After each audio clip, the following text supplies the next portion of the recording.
Na República, Platão nos oferece uma das mais conhecidas metáforas da filosofia, que é a caverna. Nessa alegoria, ele oferece uma imagem da condição humana diante do conhecimento e do esforço da busca pela verdade. A caverna representa a nossa ignorância e o esforço para sair dela, o desafio da filosofia. E é a partir dessa imagem que a gente começa a nossa discussão de hoje.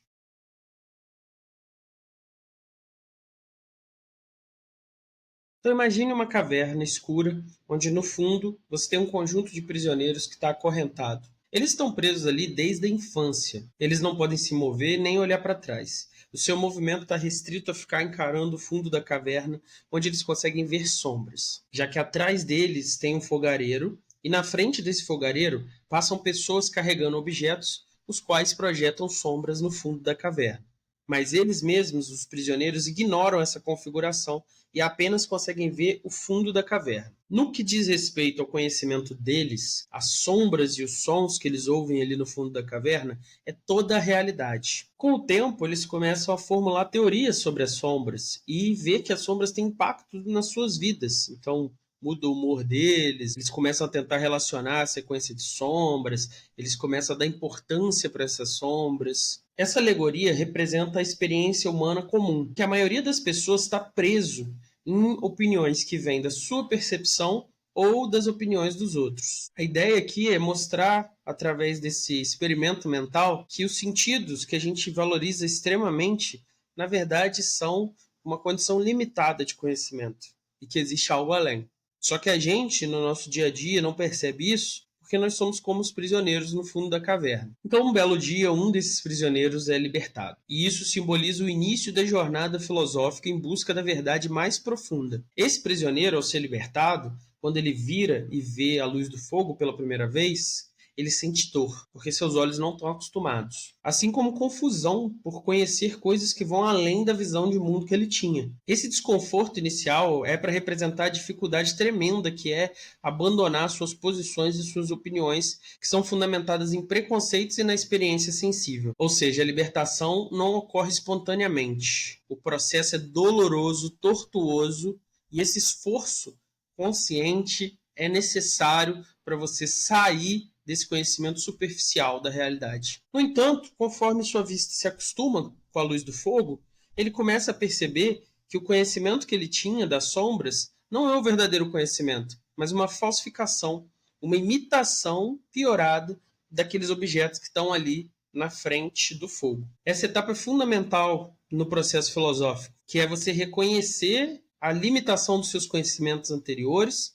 e promover essa revisão dos conhecimentos que você adquire. Só que o conhecimento não para por aí, porque o prisioneiro é conduzido para fora da caverna e lá fora, depois de uma subida extenuante que ele fica cansado, ele vê a luz do sol. Então, primeiro ele é obrigado a olhar para o chão, de tão forte que a luz do sol é para alguém que passou a vida toda na caverna, mas conforme seus olhos vão se acostumando novamente a essa nova fonte de luz, ele começa a erguer sua visão e olhar as coisas ao seu redor. E ali ele começa a ver vários daquilo que eram objetos de madeira lá dentro, por exemplo, um cavalo de madeira, uma tartaruga de madeira, uma lebre de madeira. Ele começa a ver que eles são seres de carne e osso, 3D com textura, temperatura, movimento. Ou seja, até aquela madeira que estava ali na frente do fogareiro, que ele achou que era uma forma de conhecimento melhor do que as sombras, é, tal qual as sombras, uma representação imperfeita do verdadeiro objeto que está ali. E o ponto culminante dessa jornada toda é quando ele contempla o sol. O sol aqui representa a ideia de bem. Da mesma forma que a luz do sol, tanto de noite refletida na lua quanto de dia diretamente,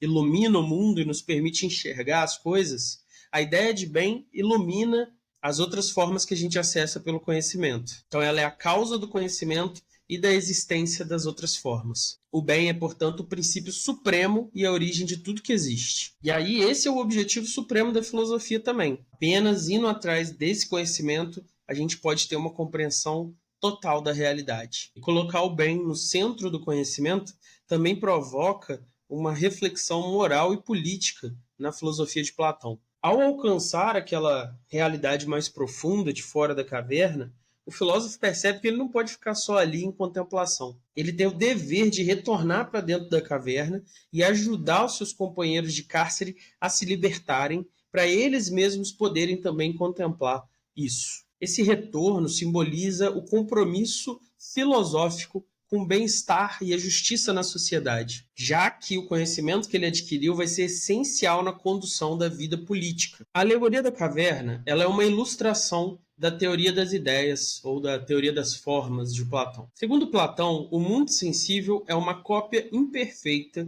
do mundo real, que é o mundo das formas. Cada objeto, cada situação que você encontra é nada mais do que uma manifestação temporária de uma ideia eterna e imutável. Então, se eu vejo uma pessoa bela, aquela pessoa não tem a beleza em si. Se eu destruir o físico dela, eu não vou estar destruindo a beleza. Ela só está fazendo uma representação da beleza verdadeira. E o nosso grande erro é confundir essa beleza com desejo, é confundir com o seu gosto, é achar que aquilo ali que todos nós achamos belo é a verdadeira beleza e não procurar ampliar a nossa compreensão até a gente ter uma noção mais aproximada do verdadeiro belo em si. E isso a gente pode ver com facilidade, já que as pessoas morrem e a beleza que tem ali no corpo delas se dissolve. Ou seja, o mundo sensível é um mundo aparente, porque ele está em constante transformação e corrupção. Ela é uma realidade que está sujeita a mudanças e, portanto, a enganações também. Por outro lado, o mundo das ideias, onde o belo em si está e do qual todas as formas belas sensíveis são imitações, ele é eterno e imutável. O filósofo, nesse sentido, igual o homem preso na caverna, ele busca se libertar desses preconceitos dos sentidos, dessas amarras que os sentidos lhe colocam e transcender esse conhecimento dos sentidos em busca da contemplação da verdadeira realidade. Ou seja, isso tem consequências ontológicas e epistemológicas, já que significa, num sentido, que existem duas realidades, apesar delas estarem relacionadas. Existe essa realidade que a gente conhece nos nossos sentidos e existe o mundo das ideias, o mundo das formas, que seria eterno, perfeito e imutável. No campo do conhecimento, a verdade ela tem que ultrapassar o particular. Então ela tem que ser universal e ela tem que ser fundamentada na razão e não nos sentidos. A gente também pode ver esse mesmo dualismo no ser humano, que é tanto corpo quanto alma. Corpo ligado ao mundo sensível é sujeito a mudanças, a transformações, a ilusões, a desejos. Já a alma originária do mundo inteligível, nela reside a razão, nossa capacidade de decidir e também o conhecimento inato das formas que a gente carrega do momento de antes da gente nascer até durante a nossa vida, que nos permite transcender os sentidos e as opiniões que eles produzem em nós. E é aqui que a gente recupera a ideia lá do outro vídeo de anamnese. Para o Platão, conhecer é relembrar.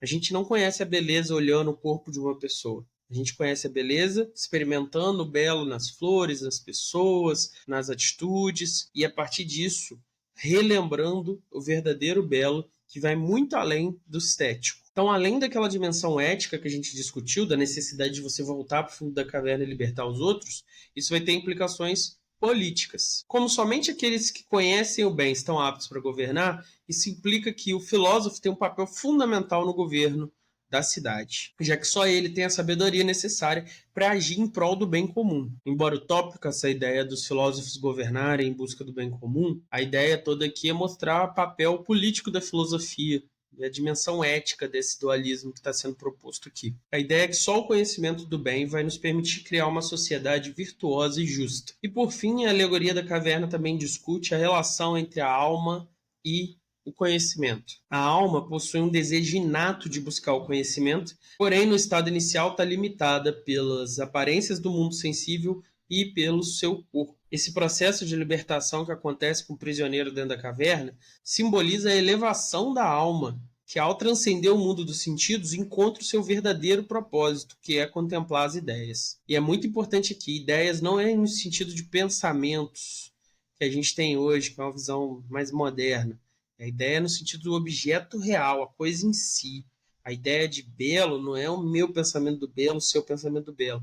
É a ideia de que existe o belo em si, e isso que ele chama de ideias ou formas. Não confundir. Então esse processo de ascensão é um processo também de purificação onde você se livra ali dos erros do corpo e da materialidade. E é a filosofia que vai permitir esse processo de purificação e de elevação da alma. A gente pode ver a alegoria também não só como uma ilustração da teoria do conhecimento e ontologia do Platão, mas também como uma crítica ao conformismo e à superficialidade. Aqui o Platão nos desafia a questionar nossas próprias ideias, nossos próprios preconceitos e ir além do que a gente sabe. A caverna simboliza uma escravidão intelectual na qual a maioria das pessoas está imersa, enquanto o caminho para fora desse estado é um esforço racional de contemplação das próprias ideias e seu próprio lugar no mundo, que por sua vez vai colocar em você a responsabilidade de compartilhar esse caminho com outras pessoas. Em última análise, a alegoria da caverna é isso. Ela representa o núcleo da filosofia platônica,